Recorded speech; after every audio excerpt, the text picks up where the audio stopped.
अब हम तुम लोगों से पूछते हैं,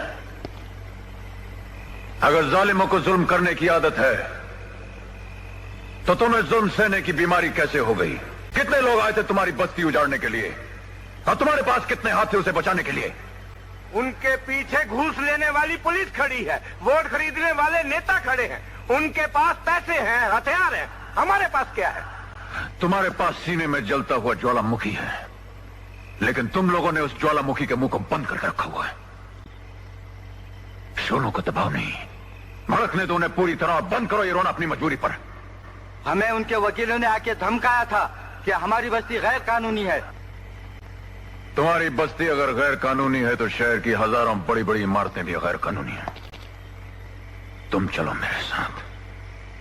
आज मैं तुम्हारी बस्ती पर हमला करने वाले को बता दूंगा कि देश में दो कानून नहीं हो सकते, एक गरीबों के लिए, दूसरा अमीरों के लिए।